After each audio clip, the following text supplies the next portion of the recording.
সুপ্রিয় শিক্ষার্থীবৃন্দ, কেমন আছো তোমরা? আশা করি আল্লাহর বিশেষ রহমতে সবাই ভালো আছো, নিরাপদে আছো। একটি ভয়ানক অবস্থার মধ্য দিয়ে আমাদেরকে যেতে হচ্ছে। প্রতিদিন খবরের কাগজ খুললে, ফেসবুকের পাতা উল্টালেই চোখে পড়ে মৃত্যুর দৃশ্য, কাছে দূরের অনেকের। একের পর এক আমরা আমাদের কাছের মানুষদেরকে হারিয়ে ফেলছি।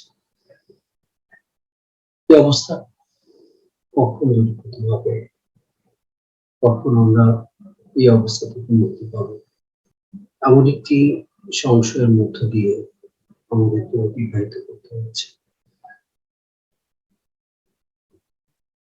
এই যুদ্ধে আমাদেরকে জিততে হলে আমাদেরকে আরো বেশি কৌশলী হতে হবে। এই জন্য আমাদের দরকার হবে প্রতিনিয়ত স্বাস্থ্যবিধি মেনে চলা। কখনো জ্বর, সর্দি, কাশি এরকম অনুভব করলে সাথে সাথে পরীক্ষা করে নেওয়া, আর পরীক্ষায় করোনা পজিটিভ হলে ভয়ের কোনো কিছু নেই। একটু বিষয় মনে রাখতে হবে যে এই করোনায় মৃত্যুর হার কিন্তু 1.5 বা 1.6% বেশি না। তো কাজেই আমরা যদি মৃত্যুর আগে মরে যাই তাহলে সেই মরাটা হবে বোকামির। কাজে আমাদেরকে সাহসিকতার সাথে এই সময়টাকে উপভোগ করতে হবে। ডাক্তারের পরামর্শ অনুযায়ী হয় বাড়িতে, না হয় হাসপাতালে ভর্তি হয়ে আইসোলেশনে থাকতে হবে। অবস্থা যদি স্বাভাবিক থাকে তাহলে বাসা থেকেই চিকিৎসা নেওয়া যায়। তবে যদি অবস্থা খারাপ হয় তাহলে দেরি না করে অতি সত্বর আমাদেরকে হাসপাতালে যেতে হবে। ডাক্তারের পরামর্শ অনুযায়ী আমাদেরকে চিকিৎসা নিতে হবে। তাহলে আমরা এই করোনা যুদ্ধে জয়ী হতে পারবো। আরেকটি বিষয়, প্রতিষেধকের চেয়ে প্রতিরোধ কিন্তু সবচেয়ে বেশি গুরুত্বপূর্ণ। আমরা যদি এই করোনা ভাইরাস ছড়ানোকে কমিয়ে দিতে পারি তাহলে প্রতিদিন আমাদের এত মৃত্যুর খবর আমাদেরকে শুনতে হবে না, দেখতে হবে না।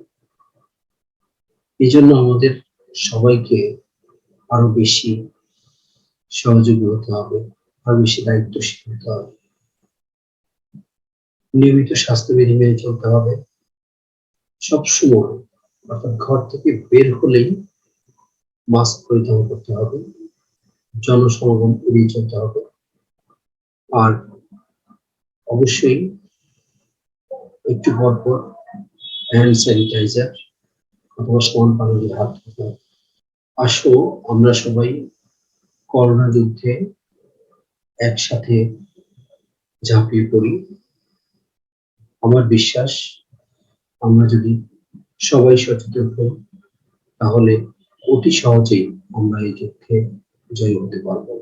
সবাইকে স্বাস্থ্যবিধি মেনে চলার আহ্বান জানিয়ে আজকের সেশনে তোমাদের সবাইকে স্বাগত জানাচ্ছি।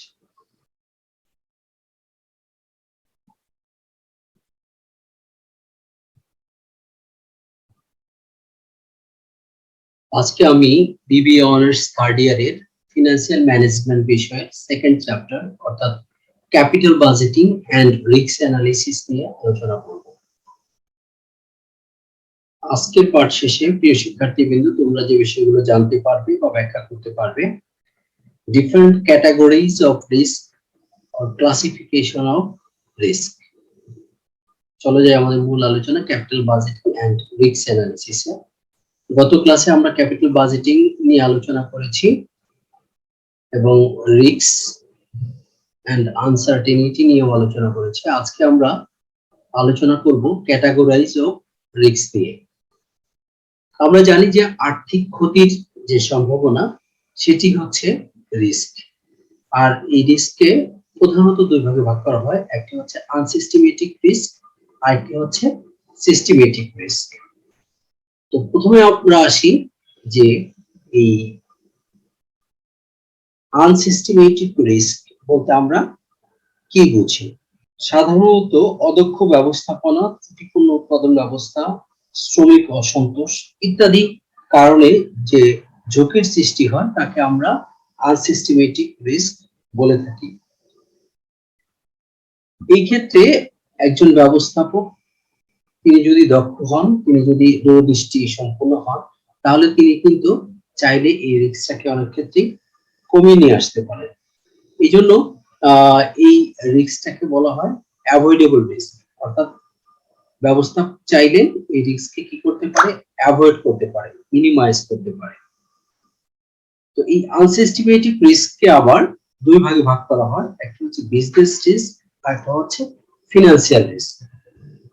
তো আমরা প্রথমে আসি বিজনেস রিস্ক বলতে আমরা কি বুঝি। সাধারণত যে প্রতিষ্ঠানের মুনাফার পরিমাণ বিভিন্ন কারণে হ্রাস পেতে পারে, এই হ্রাস পাওয়ার যে সম্ভাবনা সেটি হচ্ছে বিজনেস রিস্ক। এই রিস্ক সাধারণত ইনভেস্টমেন্ট ডিসিশন নেয়ার ক্ষেত্রে সৃষ্টি হয়ে থাকে, অর্থাৎ সঠিকভাবে যদি ইনভেস্টমেন্ট ডিসিশন না নেওয়া যায়, অথবা একজন ব্যবস্থাপক তিনি যদি দূরদৃষ্টি সম্পূর্ণ না হন, বাজারের অবস্থা না বুঝতে পারেন, কাস্টমারের অবস্থা না বুঝতে পারেন, এই কাস্টমারের চাহিদার হ্রাস বৃদ্ধির কারণে যে ক্ষতির সম্ভাবনা সৃষ্টি হয় বা যে ক্ষতি হয় সেটি হচ্ছে বিজনেস রিস্ক। এই বিজনেস রিস্ক এটি দুই ধরনের হতে পারে, অর্থাৎ ইন্টারনাল হতে পারে আর একটা হচ্ছে এক্সটার্নাল হতে পারে। অর্থাৎ একটি প্রতিষ্ঠানের অভ্যন্তরীণ কারণেও বিজনেস রিস্ক হতে পারে, আবার বাহ্যিক কারণে হতে পারে। যেমন অভ্যন্তরীণ কারণগুলোর মধ্যে রয়েছে যে কর্মীরা যদি সঠিকভাবে কাজ না করে, অথবা ব্যবস্থাপক তারা যদি দূরদৃষ্টি সম্পন্ন না হয়, তারা যদি অদক্ষ হয়, তারা যদি ঠিক মতো ডিসিশন না নিতে পারে, তাহলে দেখা যায় যে ক্ষতির সম্মুখীন হতে হয়। এটি হচ্ছে ইন্টারনাল রিস্ক। আর এক্সটার্নাল রিস্ক হচ্ছে যে যেটা বাহ্যিক কারণে, বাইরের কারণে, যে কাস্টমারদের যদি রুচির পরিবর্তন হয় অথবা ব্যবসার অবস্থা পরিবর্তন হয়, সেই কারণে কিন্তু ব্যবসার ক্ষতি হতে পারে। এটি হচ্ছে এক্সটার্নাল রিস্ক। এবার আমরা দেখব সিস্টেমেটিক রিস্ক কি। সিস্টেমেটিক রিস্কে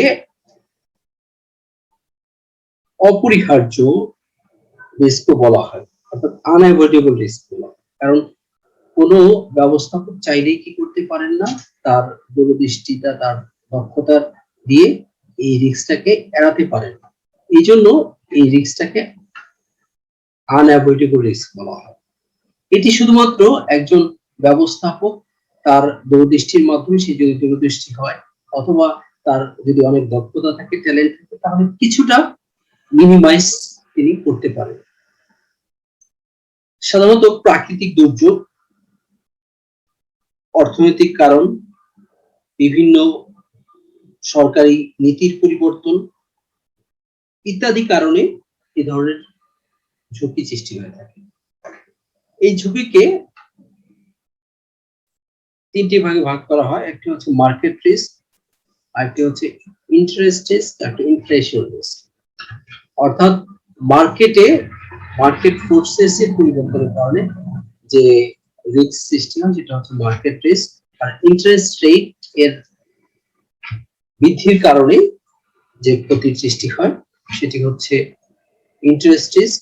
আর হচ্ছে ইনফ্লেশন, অর্থাৎ মুদ্রাস্ফীতি বেড়ে যাওয়ার কারণে যে পারচেসিং পাওয়ারে যে প্রভাব পড়ে, পারচেসিং পাওয়ার যে কমে যায়, এইখানে যে রিস্কটি আমরা দেখি সেটি হচ্ছে ইনফ্লেশন রিস্ক।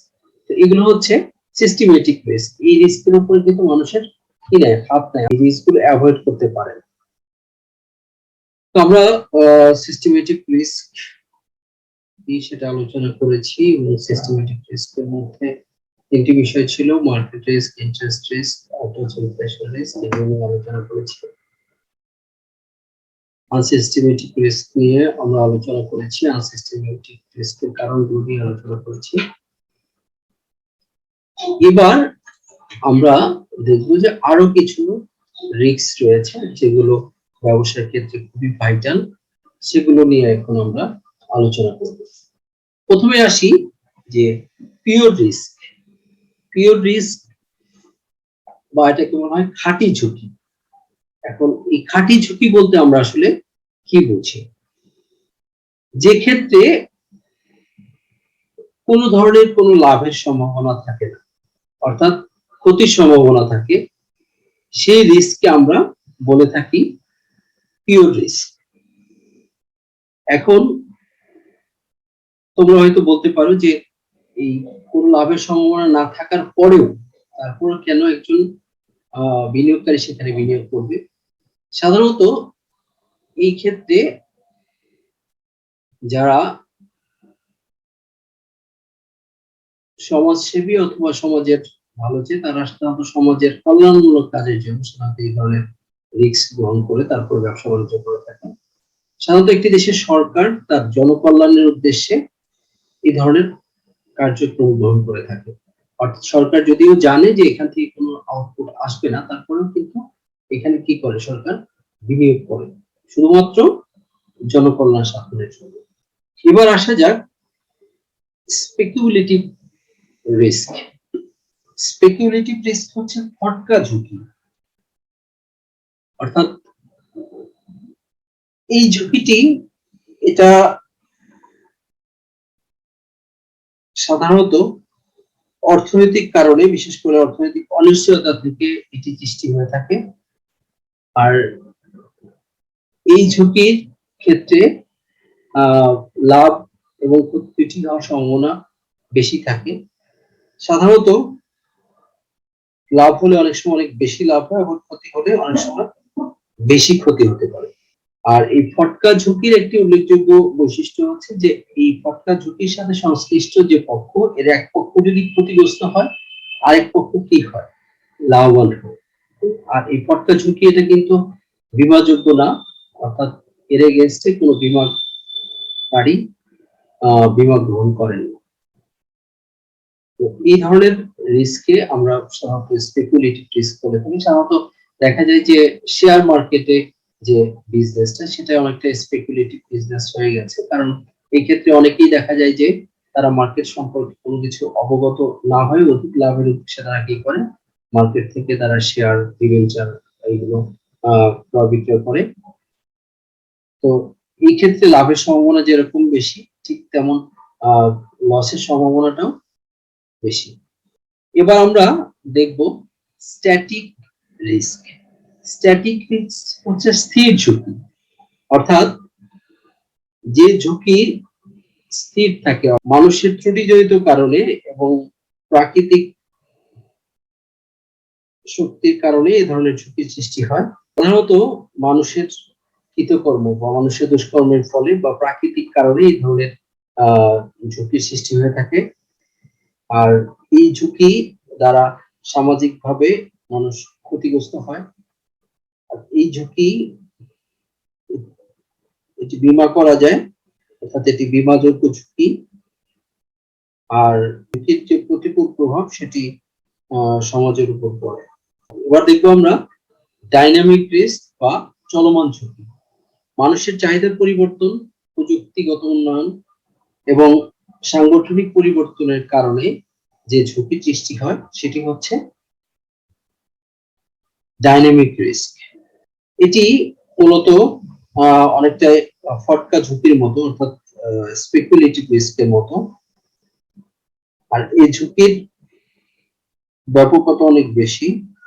স্পেকুলেটিভ রিস্ক যেহেতু স্পেকুলেটিভ রিস্ক, সেহেতু এটা বীমা করা যায় না। আর অনেক ক্ষেত্রে দেখা যায় যে পোর্টফোলিও ডাইভার্সিফিকেশনের মাধ্যমে, অর্থাৎ পোর্টফোলিও ইনভেস্টমেন্টের মাধ্যমে বা ইনভেস্টমেন্ট ডাইভার্সিফিকেশনের মাধ্যমে অনেক সময় কি করা যায়? এই ডাইনামিক রিস্কটাকে মিনিমাইজ করা যায়। আজকের আলোচনা এই পর্যন্তই। পরবর্তী ক্লাসে আবার তোমাদের সাথে দেখা হবে।